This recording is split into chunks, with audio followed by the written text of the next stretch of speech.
still feel bad about kind of blowing it on that toss to you at the Frost. Dude, I haven't seen you in like a week also. Good to see you, man. Good to see you too, man. No, for real. And it's great to be back. But I was, wrapping up weather, and in every show, I wrap up and go to break after traffic, but I wrap up and go to break after traffic. That's all right. Only to know that you were waiting. Don't beat yourself up, man. We only do I know, it. but I love the moment, especially when it's about the Spurs. We've only been doing it 5 days a week for 4 years. It's cool.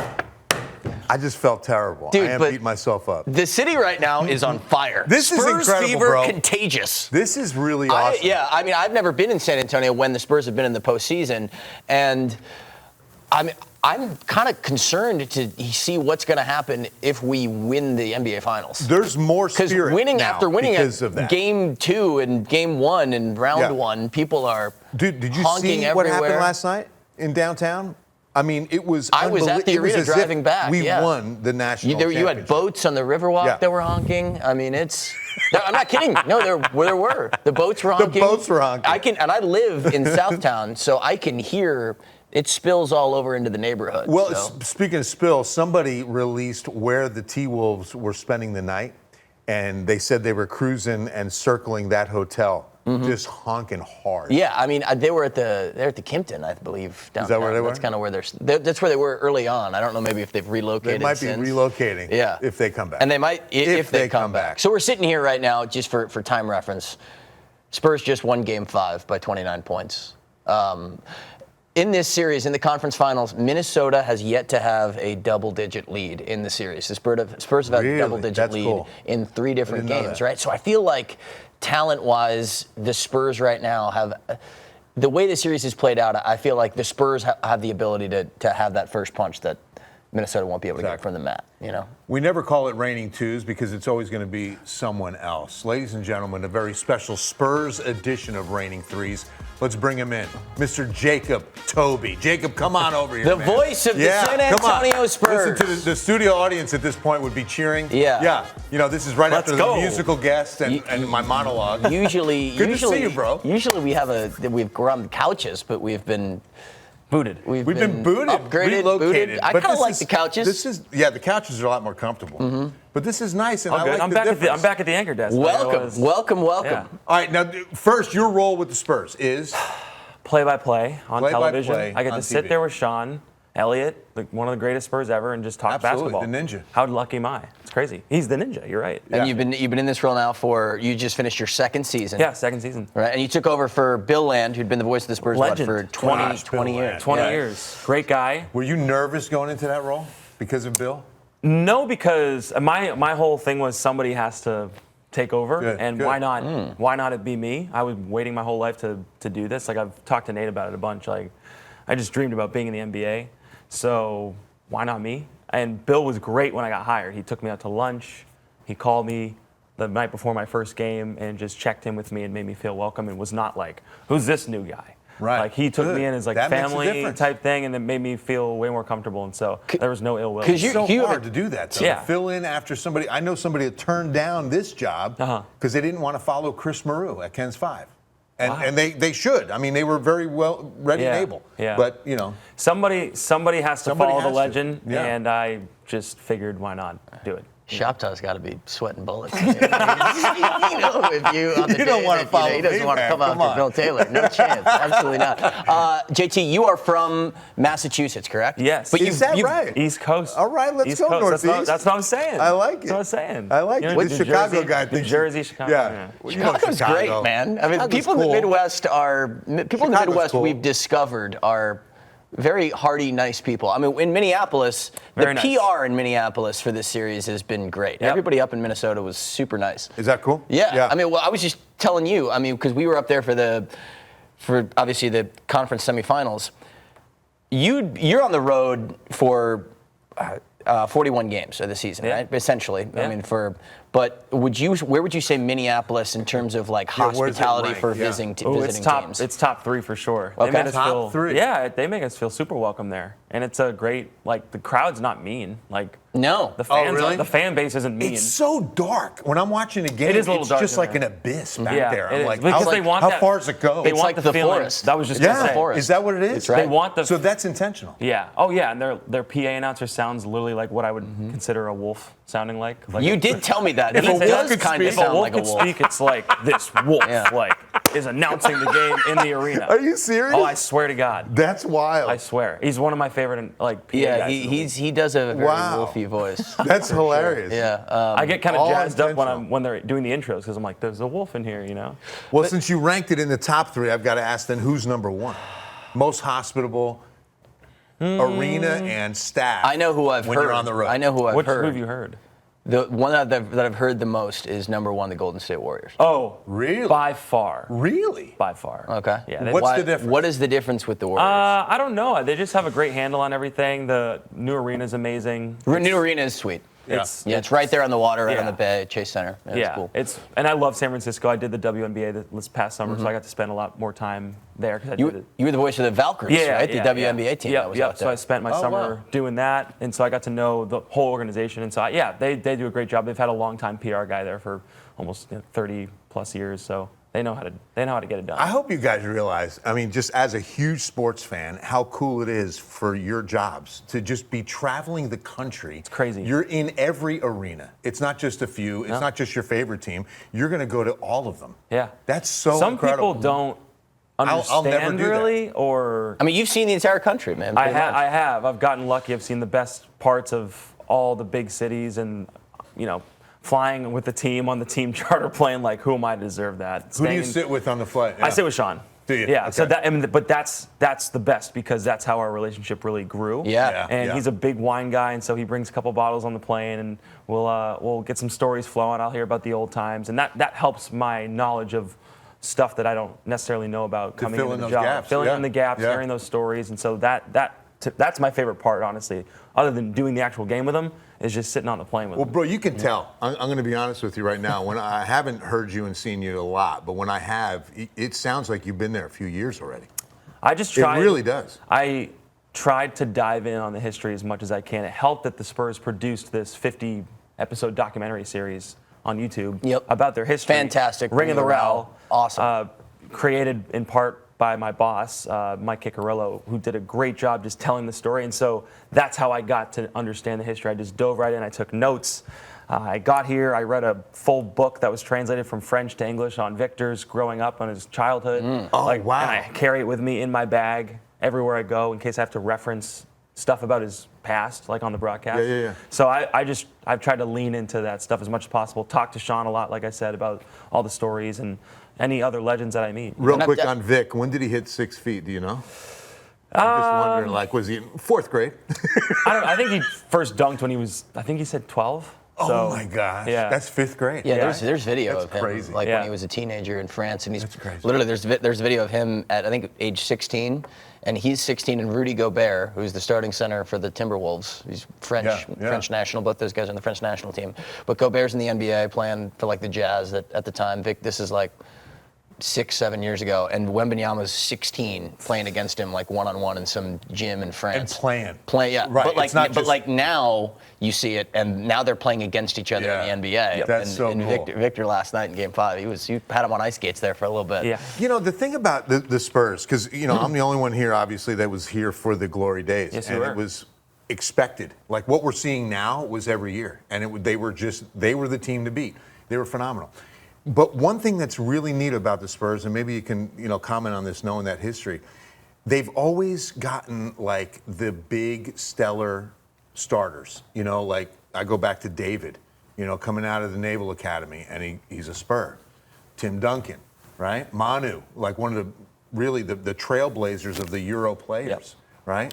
And now Wemby. It's like, is that part of the Spurs culture? They've gotten obviously extreme lottery luck, like draft pick luck. I mean, Tim Duncan was was not expecting to go to the Spurs. The Celtics actually were expected to draft him back in the day. I only remember that because I grew up in Boston, and I was born the year Timmy was drafted. So I know that history. But thank God Timmy was drafted here, right? Yes. I mean, but they've just hit it every single time. And to get Victor, the next year to get Stephon Castle, you and I have talked about this. He would be, if they redrafted 2024, he would go number one. He'd be the best player in that draft. He'd go number one. And last year, if there was no Cooper Flag, Dylan Harper would be the number one pick. So they really have 3 straight. The Spurs had the 8th worst record in the league last year, and the lottery, the way it panned out, the Spurs got the number 2 pick, so that enabled them to get Dylan Harper. Yeah. That's incredible luck. Yeah, and Harper, we've seen. I mean, he's fantastic, awesome. right? I mean, he's got the ball on a string. He really does. He's got the DNA. Yep. I mean, come on. Ron Harper was a phenomenal player. Yeah, but like Dylan, he's, I think, even more offensively inclined than Ron Harper. Ron Harper was like a defensive kind of stopper, too. And Dylan Harper, he didn't play in the NCAA tournament his 1 year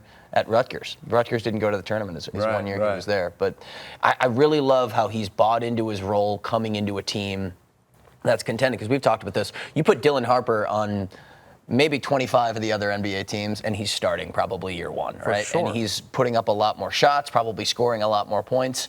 But he's come into this team, and he's had the complete professional mindset of coming off the bench, doing whatever he can to help the team win, and it's paid off. I mean, he comes off the bench, right? I think he started 2 games in the regular season. Yeah, just because of injuries and whatnot. And it was at the end of the season, right? Yeah. But here in the postseason, he's still averaging double figures off the bench, too. One of the things that's always been said about the Spurs is every one of these players has always known their role, and they're okay with it. I think we have to honor Keldon Johnson, the way that he said, okay, I'll be 6th man. From the man, and now obviously the oldest Spur, right? Yeah, out there. Longest tenured Spur, yeah. And he's just like, okay, if that's what's best for the team, that's what I'll do. And by the way, I'll just go ahead and be 6th man of the NBA. That's the precedent, though, that like R.C. Buford set, Coach Pop. I mean, just be a star in your role, know what to do when your name is called, and like that's sort of what I'm trying to do as well on the broadcast is just try to get in there and do my job to the best of the ability. Let Sean be the star, because Sean Elliott is the superstar, right? He's one of the greatest Spurs ever. This was his 25th year announcing. 25th year announcing. Is it really? 25th. Just wrapped up his 25th year as an announcer. How did that happen? Crazy. Wow, that is. When he had his kidney transplant. You could have said 12 years, and I would have been like, wow, that's great. When he had his kidney transplant, he went into the booth and broadcasted, then came back, played a little bit, and then right back into broadcasting. I didn't realize that. So I know the fact that he's the guy, and my job is to just make sure he's happy, get the best stuff out of him, ask him the best questions, laugh on the broadcast, like be myself. He'll make you laugh. That's the beauty of it. He's so well-rounded. He is. It's not just the basketball IQ. He's got a great sense of humor. He's always first class. We always, and we jab at each other, but it's all in good fun. Like, make fun of me. I don't care. Like, I'm 29 years old. Yeah, absolutely. It's a juxtaposition because he's a little bit older. I'm the younger guy, so he's kind of my mentor now. Like, he was the young broadcaster once, and now I'm the young broadcaster. So he's seen both and sides he appreciates of it. That's an innate skill, I think, to take your job seriously, but not take yourself too seriously, I think, too, which is, I think, a critical kind of thing. I love working with Sean, every chance I've gotten to,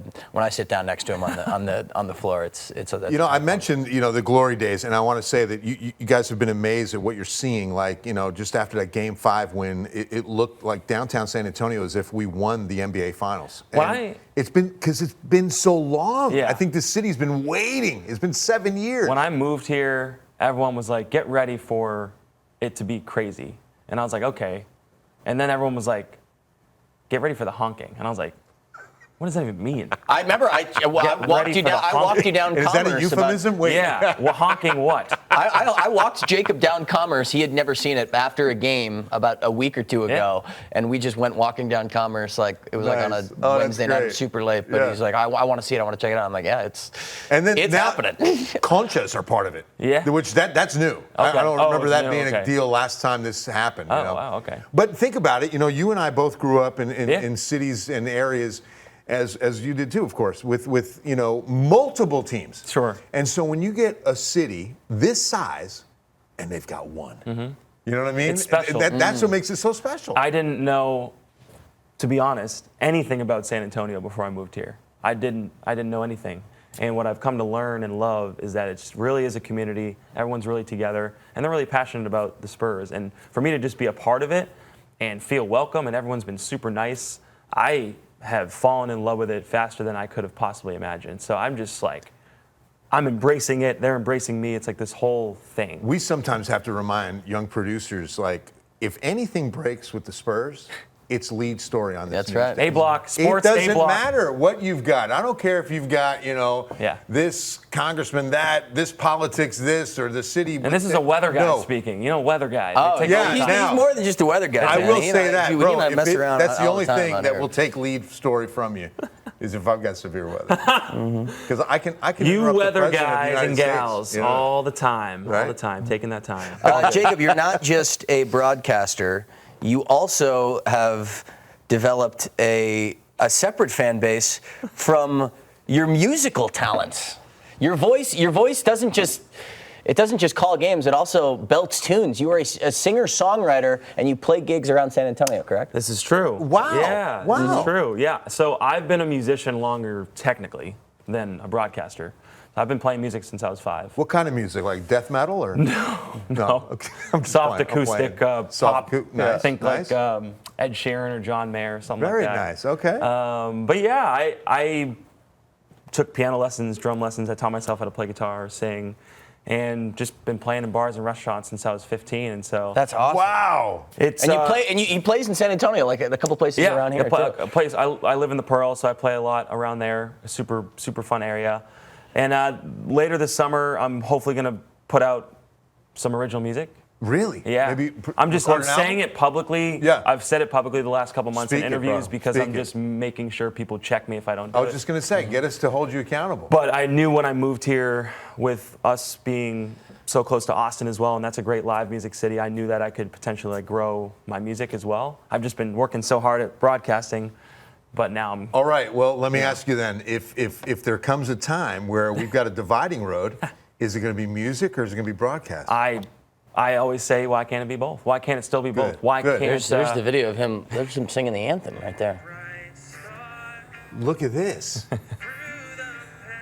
Before the Spurs game. Yeah, Oh yeah, last night. So wait, you sing the national anthem, then go take a seat next to Sean and call the game. Yeah. Not That's- last night because it Who's was done playoffs, that? but I don't know. Has that ever happened in the NBA? I don't know. You should look into it. I mean- I bet you. I don't. Wow. I look hope at you, I'm man. first, man. you know? That's great. Yeah. So is this something you told Kick? Like, hey, by the way, if you ever need somebody to sing. Kinda. I planted it in their heads, and then we had Native American Heritage Night. I'm Native American, and so the Spurs came to me and were like, "We know you want to sing the anthem. Why don't we do it?" And that was a month ago, so we did that, and then they asked me to come back for the playoff game. So it was crazy, like just to be on there. Everyone was like, "Are you nervous?" A little bit, but I want to be singing in front of that's thousands 20 of people. 20,000 people, That's right? a dream. That's That's a dream of incredible, mine. That's a man. dream of mine. So That's what I'm saying. Do I don't know. you step out and look in and go, wow, yeah. I sang the national anthem for the San Antonio Spurs Crazy. playoff game, and then I called the game. Yeah. And I'm 29 years old. I know. I'm super so lucky. cool. I'm super lucky. But going back to like, which one do I pick?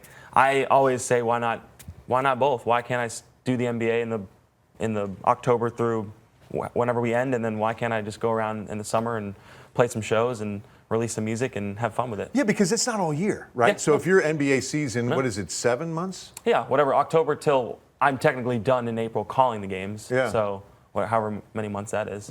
But yeah, why not do music in the summer Right, too? you know? absolutely. It's cool. It's fun. And everyone's Spurs fans have come out and wanted to hear me, and that's been super cool too. So it's just like a way to You meet get people. like the Jackals and people that show up to your gigs. The Jackals, and stuff like that around town. Jackals. The Jackals. They show up. Those they're are like, yes! groupies. Yeah, groupies. No, they Yeah, are. You know, they That's are. awesome. It's amazing. So that's why we've just had such a great relationship, because I'll shout them out on television for the great work they're doing, supporting the Spurs, and then they'll come listen to me play music. So. He's singing the play-by-play. Listen to him. He's putting melody to it. This is different. How many songs have you written thus far? How many songs are in your arsenal? I mean, really that are good. I don't know. Maybe it's been. I haven't had a lot of time to focus in on it. So Yeah. this is kind of my summer to really do it. I'm probably going to release some sort of like an EP where I have like 3 or 4 original songs, a couple cover songs. But I have probably written 50 or 100. What do you, as a songwriter, I'm always curious, like what do you write from? Do you write from your hurts, your pains, or is it right from joy and happiness, or?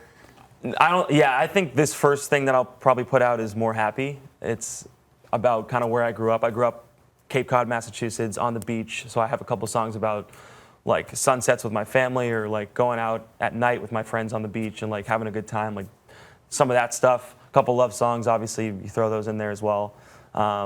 It's just it's a wide ranging stuff. And is it a melody first and then lyrics, or vice versa? I think it depends. Sometimes like one of the best songs I think I've written is about my best friend from home, and I got the melody randomly one day when I was at work. I was just like, oh, that'd be a good song, and then the lyrics came after that. Sometimes it's lyrics and then melody. It just it's weird. You get like a crazy burst of inspiration, creativity, and then I can't stop singing or writing for like 3 hours, and then I'll look up and be like, oh, the song's done. What is your favorite? Wow. What's your favorite cover to play? It's a great question. That's my job. That's why I'm here. That's why you're here. He's so my good. boy. He's so good at it. Great question. Can I give you three, because they're totally three different. Completely different songs. We have time for three. Yeah, you can give. We have time for three. I will say my favorite song to ever play is a song by Ed Sheeran, who's my favorite musician. Perfect. Love song, wedding song. That's familiar. I try to get people to like slow dance to it all the time, so that's great. Piano Man. Okay. Yes, come on, bro. Piano Man. Billy Joel. That's your go-to my man. go-to I saw him karaoke at song. Giant Stadium. You did? 10th yard line. It was That's incredible. Awesome. I say Piano Man because it gets the bar going crazy. I don't play piano well enough to play that song, but I have a backing track and I'll play my guitar. But the best part is I whip out the harmonica and I play the harmonica with it. So that's fun. Well, Bill, that's Bill's go-to karaoke song. I love it. Bill's rendition, he actually changes the lyrics. Sing us a song, you're the weatherman. There it is. What do you think? People you have a shot. People have a shot, people Bill. love it. He has a shot. They may put him Everybody through. loves They really They may put him through. enjoy it a lot. Oh, people love it. Yeah. Good job, Bill. Thanks, Bill. That's your fourth song in a row. No, it was Let's cool give because it somebody was else a like chance. third encore and he hadn't sang it. And we're all there Really? at Giant Stadium. Wow. But it was, as you find out, it was by design, because then the whole stadium started singing it. Yeah. And then he comes walking out with the harmonica harness That's awesome. on, and everybody went nuts. That's awesome. And then the third song. Perfect, yeah, perfect. What's the third? Perfect, Piano Man. And the third song Lil is, Jon and the East Side Boys cover. The third song is probably Tennessee Whiskey, because that's my favorite karaoke song. That's correct. And that gets people. good one. That's that another gets good people one. going, too. Good one. Yeah. So I have a wide range of music. I'll play like older stuff, and I say old, and people get offended because I'm young. So like my old to them is not that old. So I always ask too, like, who inspires, and would you say Ed Sheeran? That was the Ed first- for sure. John Mayer. I Yeah. wanted to like. I'm from Boston and Berkeley School of Music. That's where he went to college. Oh, okay. And I thought about going to school for music, and then I ended up just going to school for broadcasting. So, but yeah, John Mayer, Ed Did Sheeran. you Kenny see, Chesney? I love Kenny country music. Chesney's awesome. Kenny's my guy. Did you see I like Little yesterday? Chesney. The movie yesterday? No. Oh, you should watch it. It's really good. Yeah. It's I a great need to. concept. You know, this guy, comes to after a coma, and no one knows the Beatles never existed. Yes. Like literally never existed. And he's like, wait, what? Like you don't know who the Beatles are? And Yep. I don't know how he. And he was a musician. I need to. See And it. he starts trying to remember all the old Beatles songs, and he starts recording them. And people are like, "This is great music," and like never hearing it before. But Ed Sheeran's in the movie. Yeah, and I'm surprised I haven't went and saw that yet. But that's on. It's me. a good one. Go See it. Don't do that. You don't want to get accused of plagiarism in your music. Well, yeah, I'm not going to do that. All right, back to Spurs. Yeah, that's a side. Who knows about that? but Yeah. That's. I want to know from you guys, as our experts, how far is this team going? Can anybody beat this team 4 times? That's the key. They have not lost 2 straight games since January. Mid-January. 11th and 13th. I don't Wait, think what? they've- Say that again? They haven't lost 2 straight games since mid-January. January 15th. They've yet to 13th, lose. 15th, Wow. yeah. They've yet to lose 4 That's the games. coolest They've stat not I've lost heard. 4 games in a row all season. Yeah. Yeah. They ain't getting swept. No way. Yeah. That's But not happening. they can go. I mean, obviously it's on a collision course to play the Thunder. They just got to get the job done against Minnesota. But they have all the tools. And I mean, everyone is certainly a little surprised at how fast this thing has grown. But when you have arguably the game's greatest player right now in Victor, anything's possible. You have that horse. You have the talent around him. This team is like so tight together. Yeah. I always go back to Steph Castle said when the team went to the All-Star break and then came back. He was like, we were dying to get back with each other. Because a week was too long away. Like, they have so many personalities. I'm so glad you brought him up. He told me, said it to me in Austin. That's when he said it. That's what it was. Yeah, you're right. When Vic hit the floor and had the concussion, and it was halftime, and the reporter asked him, Steph, what did you think when you saw him go down? And he goes, it wasn't about the game at that point. I wanted to see if my boy was all right. Bro, and I felt him when he said that. And I said, that's Spurs basketball. Yeah. Those are the kind of things that you hear from these guys. It's a family. It's a culture that I think RC established. Yes. I think Pop continued to establish, I mean, the fact that, like, Tim Duncan is at every rehab that Pop is going through. Absolutely. Tim's at his side, bro. He doesn't have to do that. Yeah, Sean was the one who told us that. Yeah. That's incredible. And when I got hired, everyone was like, it's a family thing. It's different there. And I'm like, I mean, how different could it actually be? It's just, another professional sports team. And I've been around, I covered the Nuggets when they won the championship in Denver. So I've covered a championship team. And I've been, I grew up watching the Celtics and interning for them. And so I know how that organization runs. And I can guarantee you the Spurs are completely different. It's all about family. So it is true. Like, when people were telling me that, I at first was like, we'll see. But no, it's true. Like, everyone's been treating me like family. And that's the key, right? Yes. Is how they're treating you and how you feel as the new guy. You feel like you're a member of his family. Well, because you come on the spot, and again, people are judging you right from the start. And it helps when people ease your mind a little bit. Like, we picked you for a reason, man. You're here. You're welcome. And that big shout out to Sean for that, because he could tell I was a little uneasy at first, the first couple games, and he pulled me aside and was just like, dude, be yourself. We love you. Like, I wanted to work with you, so let it go. And then after that, trust yourself. After that, and so you remember when and where he had that conversation with you? That's cool. That's one of those like kind of moments that you kind of remember. Yeah, it was like November, November 2024. I think we were in LA to play the Clippers, and I made a mistake on air, and I was really upset about it. And after the game, that's when he pulled me aside and was like, "You're putting way too much pressure on yourself. Just slow down." Be yourself. That's one of those moments in the movie that they make about Jacob Tobey that they're gonna be. It's gonna be one of those checkpoints. I'm serious though. Right? That's like It's one of those conversations that you remember, man. Yeah, no, for sure. Who plays Jacob Tobey in the movie? Ooh, I don't know. It's tough. Who does play Jacob Tobey? Jacob Tobey. I think Tobey Maguire plays Nate Ryan. Maguire? Yeah. I don't know about Maguire. He might be a little older. Didn't you have a career day? You had to convince the kids you were not Spider-Man? No, my career days for me, they all. And I'm like, does anybody want to guess what I do for a living? That's what I love. They all say, kids literally will say Spider-Man. What was the last one? Because they would say Tom Holland is who that's Tom Holland. Dude, you do look like Tom Holland. I'd take that. That guy's, he did like backflips and stuff. You do look like Tom Holland. I misspoke. And then then they want to talk about Spider-Man, and then I'm like, this is great. I want to talk about Spider-Man too. And then we're talking about like everybody else's favorite superheroes and Marvel characters. Next thing you know, class is over, and we haven't even talked about what I actually do for work. And she's like, sweet. Yeah. So what'd you learn from Nate Ryan? We just talked about Iron Man and Marvel characters. What was the last? It was awesome. One of the kids. I had more than the highlight of my day. Good job, they thought you were the voice of who was it? What? They thought you were a voice actor. So many. Sonic the Hedgehog. Sonic the Hedgehog. They thought I was in. I know what you do. Thought I was in Sonic the Hedgehog. What schools are you going? And I'm like, no. And then the next person was like, wow, no. And then how about you? And you're like, you work at Starbucks. I'm like, also no. And they're like, you're the sports guy. Dude, I saw you. You made my mom a latte just 2 days ago. I wish I could make drinks like that. I'd be zapped up all the time. That sounds great, man. All right, give us something on these flights and what are some of the inside the most interesting thing about the Spurs that we don't know? What you've noticed, what you've experienced? I mean, just being around the team every day is cool because these guys are. I get it all. I get the question all the time, and I think maybe you do too. How do you not get nervous talking to the players? And because they're normal. They're all good dudes, man. They're literally normal guys. Yeah. They just happen to have a couple extra zeros on their bank statement than us. And they happen to be really, really good at basketball. And they're tall. Yeah. No doubt about it. But they're super nice. Like Calvin Johnson's come up to me a couple times and has been like, "So when are you going to teach me how to play guitar?" And so he wants to learn how to play guitar. So I think this summer I'm just going to teach him how to play guitar. And that, who knows, maybe I'll bring him up on stage. Yeah, that'd be awesome. That would be awesome. That'll get people there. That's cool.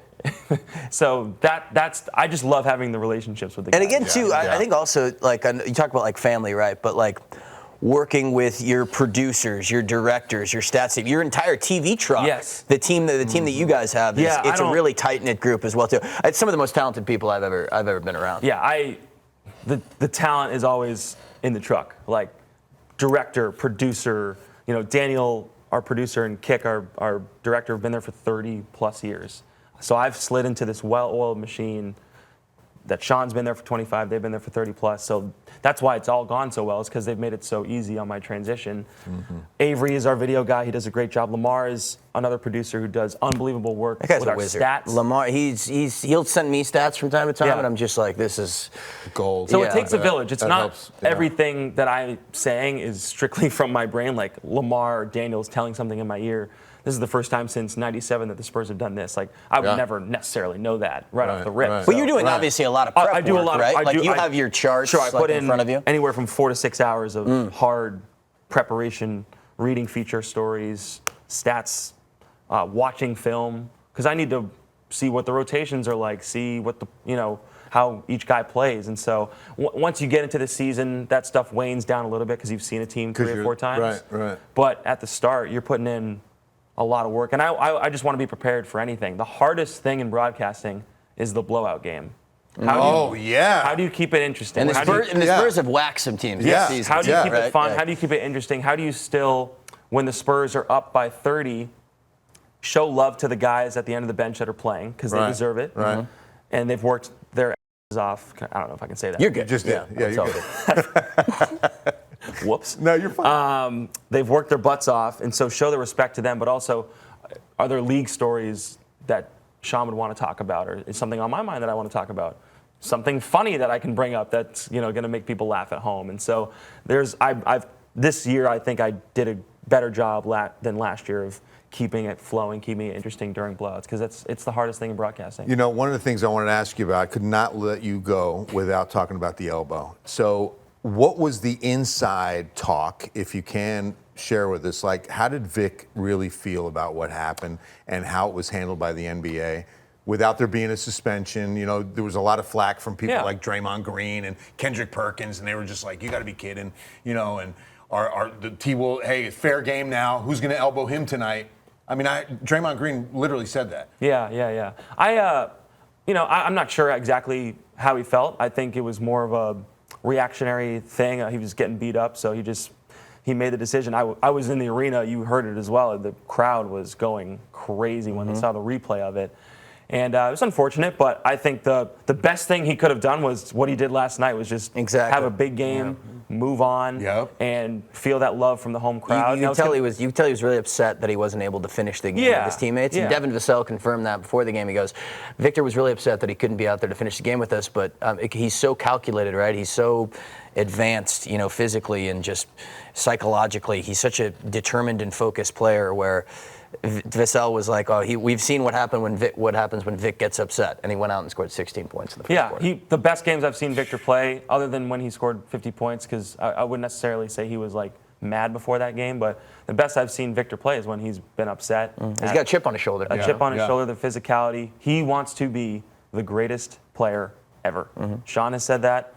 We hear him talk about his mentality, his love for the game. So for me to just be able to sit there and watch him every single night, to be the voice that just gets to describe what's going on. I always tell people you have to be ready as a play-by-play guy for anything with him, because I won't be surprised one day if he steps, behind the three-point line and jumps and dunks it. Like it won't be if he scores 100 points, in a game at some point down the road. I have to be ready to describe that, because you just never know with this guy. When you look at him, and knowing both of you, this is a question for the two of you. What is the area of the game Victor needs to work on the most, you think? He's trending very positively. I don't even know if I can comment on it, because he's 22, but he's already like a finished. Obviously he adds muscle. The more muscle he adds, the easier it'll be physicality-wise for him down the road. But you take a look at a picture from his rookie year till now, he's jacked. Oh yeah. And so imagine 3 years later. He's added at least 20 pounds of muscle since he got into the league. I mean, he just needs to keep working hard and challenging his body in different ways and going to the Shaolin Temple during the monks, man. during the summer. The monks are making a that's the difference. magic. That's the moneymaker right there. So maybe he'll go back this summer. Are we going to get you? Are you going to make a trip with the Shaolin monks in the summer? Maybe. You've seen what happens with Victor's game. Potentially. You should do it. Potentially. You can if I'm rip it. invited. Yeah. Right? Am I invited, Victor? Then you can write a song about it. Or you just. You're right. I mean, come on, bro. Oh. Or you just go to Toronto with TJ Ford. All right, one final question. Yes. Wait, that's the whole story. That is a whole story. TJ, they love TJ in Toronto. Yeah, He played there. He took them to the That's where he playoffs. was. Oh, Okay. absolutely. All right, one final question as we're wrapping up. Who do we want to face in the finals from the East? Like, who's the best matchup between the Knicks and I guess it's going to be the Pistons? Either The Pistons or Stones, the Cavs, the Knicks. The Knicks right now are rolling. I mean, because they're the Pistons and Cavs, I feel like are going to beat each other up a little bit in these series, and Knicks have kind of just been hanging out on the couch. But the Knicks also as well too. That home environment at Madison Square Garden, it's tough. Victor's to had overcome. some big games in MSG, so I'd love to see it. I want to see the biggest stage, right? yeah, Obviously. and I think the NBA would probably want the Yeah. Knicks as well. I will say they've made it a little tough on the Spurs, obviously in that NBA Cup game. The rebounding, they have some big guys in there, so rebounding is going to be key.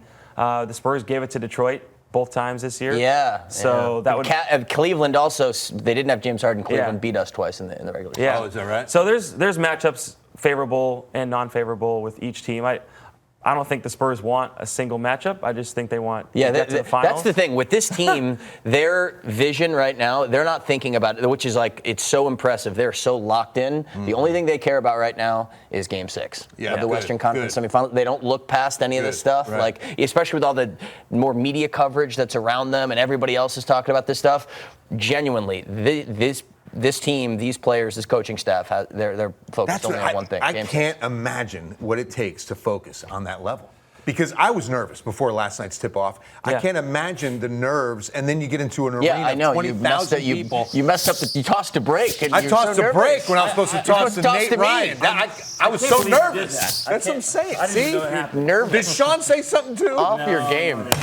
I knew it. The toss. The toss. He's been doing Taylor? it for 30 years here. And Come on. Also, I love Sean, like how everybody's wearing the shirts at the games. It's so fun to just see Sean sitting just right off to the side on the floor. And sometimes he's just kind of there by himself, locked in, and he's just got his bright blue T-shirt on, just watching they're hoops. calling people out on the big screen. Yeah, if you're not wearing I walk by Sean. I'm like, hey, what's up, Sean? He goes, Nate, what's up, man? I'm like, everything cool? He goes, yeah, I'm just locked in. I'm like, all right. I don't understand that. That's because you have to be able to do that. Yeah, to play at that level. And it also, like, to call the game, I feel like I'm locked in as well to a certain point. Like, I'm not trying to be on my phone or be distracted with certain stuff. It's just tunnel vision Absolutely. on the game, because if you're not giving 100% to the game, you won't get it back. You'll miss something. The NBA is quick. Yeah. I tell a lot of students when I speak at high schools or colleges, a lot of the notes that I've taken or the themes of ideas and stuff that I want to talk about have to be up here already. I can't be looking down, because the second I look down, Victor takes 2 steps and he's at the other end for a nasty dunk or a big block, and I missed it. And you missed it. I'm like, what? And I've gotten caught a couple times. Wow. And so it just takes a lot of repetition is the biggest thing. I never thought about that. It's such a fast game. 24 seconds on the shot clock. Wow. Yeah, exactly. Yeah. It's hard. People always ask me, like, how do you do it? I don't really have a good answer for them, because it's just natural. You could make like a song about like time and like the shot clock, and maybe you could incorporate that into some lyrics. Just an idea. You don't have to take it. Just spitballing. But is that only going Never mind. Whatever. But are you saying you want to be a collaborator? No, I think he wants a collab. Yeah. What is that? Featuring Nate Ryan. No, I don't need to sing it all or anything. Maybe just Well, like no, maybe you're just a like an terrible EP credit. You know. Have you never heard me sing? I'm calling him before I call you. You have Exactly. never Exactly. you've never heard me sing, so Jacob Tobey, San JT, Antonio wait, Spurs. Can I say this real quick? Yes, Yeah, you of can. course. We were talking about feeling welcome in the city, and I haven't really said this publicly, or I guess privately, but you have played a big part in me feeling like this is my new home. You've been one of my closest friends. You've invited me to go play basketball, and that's something I'm very passionate about still. I go play pickup basketball. Pick up hoops. Twice a week. We hang out together on the road, and I've loved having you on the Spurs broadcast as well. So that stuff, I point to you, and I point to actually my barber, Isaiah, who born and raised here, the Exclusive Way Barbershop. He has given me like, go eat here, go hang out here. That stuff goes such a long way. Absolutely. And it hasn't just been you guys, but you guys have been at the forefront of just making me feel at home and welcome. And I'm this guy from the East Coast, from Massachusetts, that never knew he would end up here. Dude, when it's funny because you're saying that to me, right? But somebody, because I'm not from here. I'm from Chicago. But you know a lot. I've been here 3-4 years. I really don't, because people who do that for me, the guy who did that for me is sitting to my right. That's Bill Taylor. So it's a full circle moment. It's a full here. circle moment, bro. Yeah, wow. it's just kind That's cool. That's really good stuff. That's cool stuff. That's really sentimental. Right there. I love it. JT, man, thanks for rolling. Thank you You so and much. I Man, what a hang out all the pleasure. time. What a I will pleasure, see you. That was fun. I will see you in Minneapolis. We are. We're going to tee it up. We're going to go to a course that you want to play at. Thank you. The course that I'm going to later, I'm apparently going to shoot hard, bro. 130. It's so hard. I'll chill in the back. I'll get a speaker and hang out in the back of the golf cart. That's it. It's cool. You going to be the driver? Yeah, I love driving. It's fun. There you go. Good. I'll probably be driving to Oklahoma City, honestly. All right, JT. It's a budget. It is. Yeah, it's got to make it happen. Raining threes with Jacob Tobey.